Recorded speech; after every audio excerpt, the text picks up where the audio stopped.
He spent most of his life in New York, where living comfortably always felt just out of reach, and even after decades of working, the high cost of living made it difficult to truly enjoy life. So when he heard there was a place in the Philippines that offered a similar big city lifestyle with modern buildings, walkable streets, and an environment many said felt safe, he became curious. He decided to move to BGC, a modern area in Manila that many expats talked about. And for the first time in years, he allowed himself to live comfortably. But about 6 months later, after a sudden chest pain, he realized something he hadn't planned for, and despite having about $4,000 a month, he was living closer to the edge than he thought. He was 70 years old when he finally decided to leave New York behind, after spending most of his life in a city that never seemed to slow down. The energy was always there, the opportunities were endless, but so were the costs, and even with steady work and a modest retirement plan, he never really felt like he could relax financially. Over the years, he watched rent climb higher, grocery bills slowly increase, and everyday expenses eat away at his income, leaving little room for comfort. Even small things, like dining out occasionally or taking short trips, often felt like luxuries rather than part of everyday life. When he finally retired, he realized something that many retirees eventually face. His income was stable, but the cost of living in New York made it difficult to enjoy retirement the way he had imagined. He didn't want to struggle through his retirement years, constantly watching every dollar, and that's when he started considering a move abroad. He began researching different countries, looking for somewhere warm, affordable, and comfortable, and again, the Philippines appeared in his search. He read about the lower cost of living, friendly locals, and relaxed pace of life. And slowly, the idea of moving there started to feel less like a dream and more like a real possibility.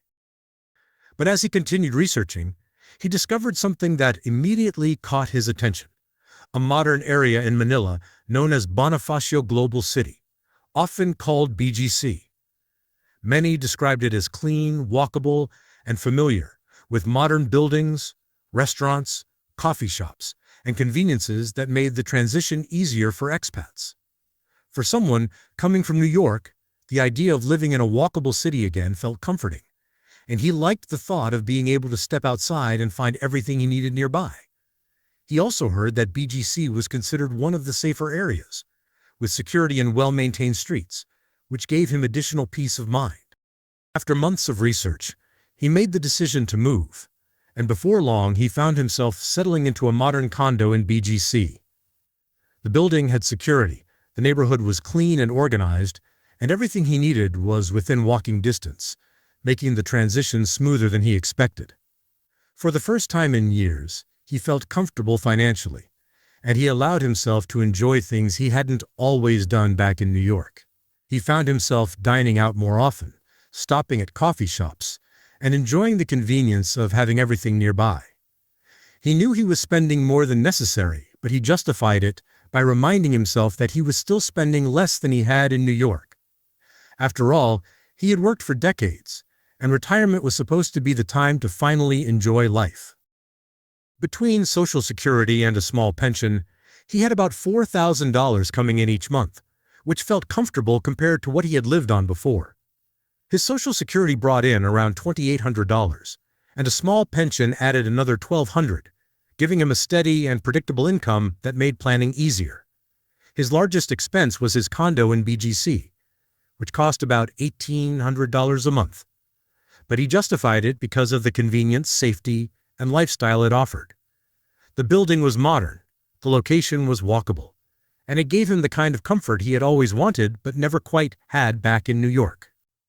Utilities and internet added another couple $100, especially since he often used air conditioning to stay comfortable in the warmer climate. Between electricity, internet, and other small monthly costs, those expenses slowly added up, but they still felt manageable within his overall budget. He also found himself enjoying the lifestyle around him, dining out more often, visiting coffee shops, and occasionally trying new restaurants throughout the area. Between groceries and dining out, he was spending around $900 a month, which was more than necessary but still felt reasonable given his income. Transportation costs were relatively low since he could walk to many places, but he still used ride services occasionally, along with the occasional trip around the city. When he added in miscellaneous expenses, subscriptions, and everyday purchases, he found himself spending a little over $3,000 each month. On paper, everything seemed fine, and with roughly $500 to $600 left over each month, he believed he was still saving money. But over time, those extra funds often went toward furnishing his condo, taking short trips, or covering unexpected expenses, and without realizing it, his savings never really built up the way he had expected. About 6 months after settling into his new life, he had grown comfortable with his routine, enjoying the slower pace and convenience of his surroundings. The transition from New York had been smoother than expected, and he finally felt like he was living the kind of retirement he had imagined. But one morning, he woke up with a tight feeling in his chest, something that immediately caught his attention and made him uneasy.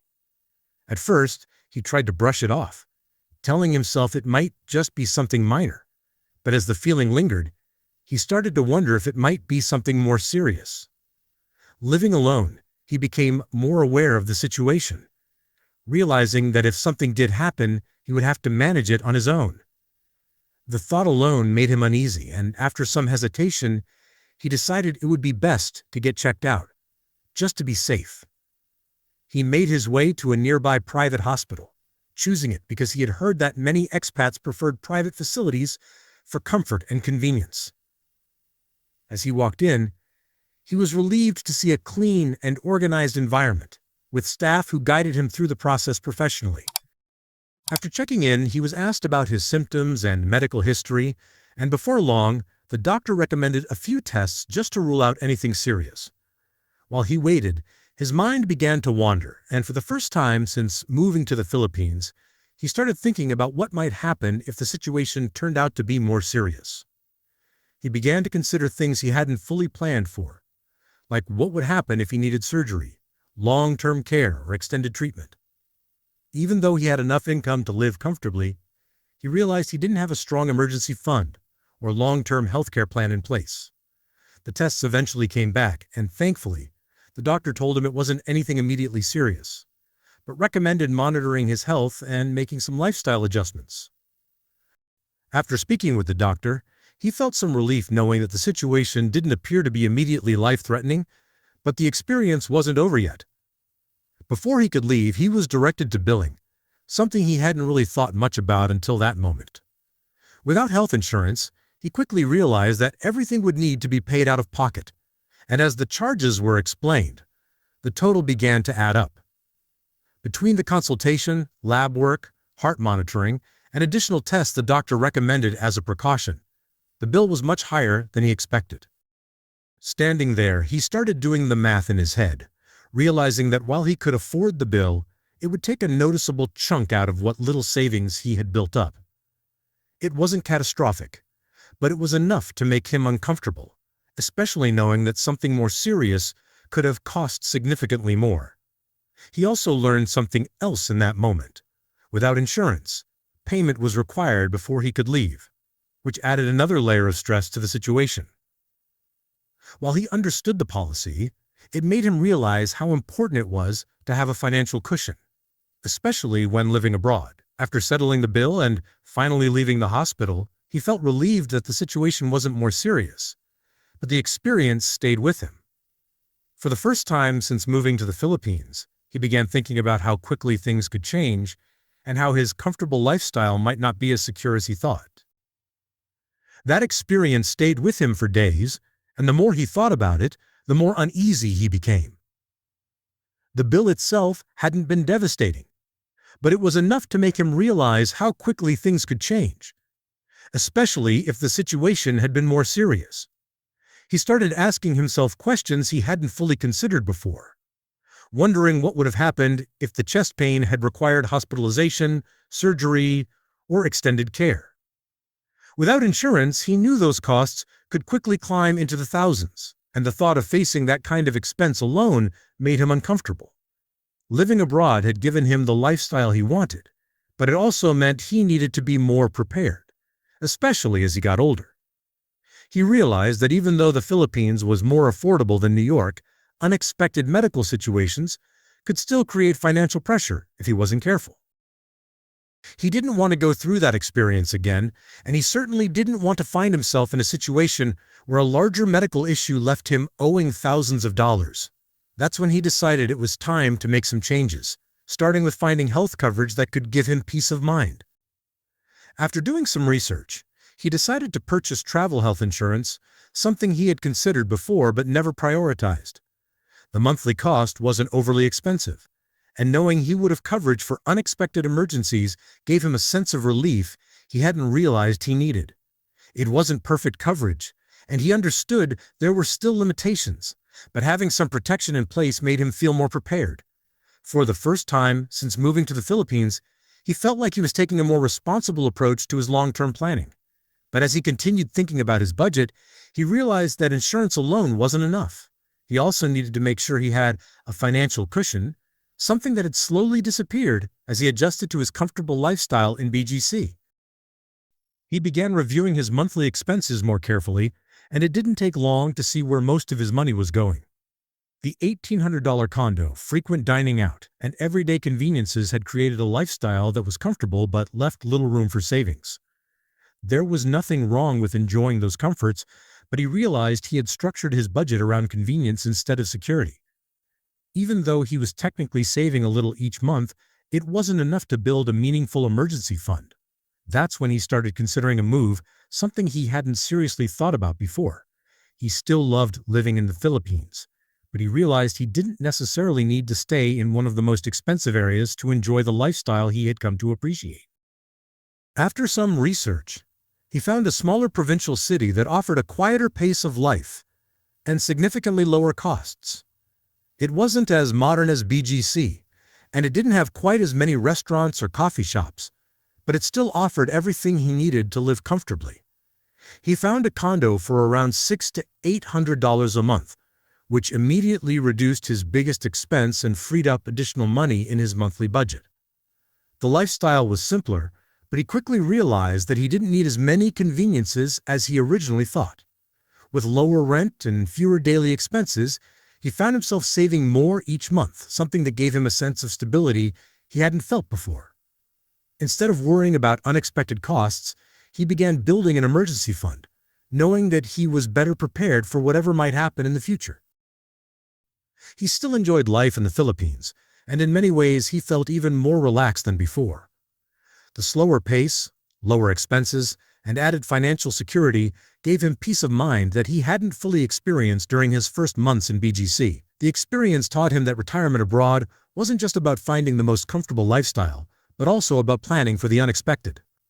Even with $4,000 a month, he realized that budgeting and preparation were just as important as enjoying the freedom retirement offered. In the end, he didn't regret moving to the Philippines, and he didn't regret starting out in BGC either. But the health scare helped him make adjustments, and those changes gave him something more valuable than comfort alone: the confidence that he was better prepared for the future. And like many retirees considering a move abroad, healthcare remained one of the biggest questions, especially when living on a fixed income. Some retirees choose travel insurance, others look into local coverage, and many simply build a larger emergency fund to prepare for unexpected situations. If you're watching and already living abroad or even thinking about making the move, what has your experience been with healthcare or insurance? Do you carry travel insurance, local coverage, or rely on savings? Sharing your experience in the comments can help others who are considering the same decision. One of the things many viewers appreciate about these stories is the chance to learn from each other, and even though these conversations happen in the comments section, they often provide valuable insight from people who have already taken the leap. Retirement abroad looks different for everyone, and sharing those experiences can help others better prepare for their own journey. Because at the end of the day, moving abroad isn't just about finding a more affordable place to live. It's about building a lifestyle that feels comfortable, secure, and sustainable for the long term. And sometimes, it's the unexpected moments that help shape those decisions the most.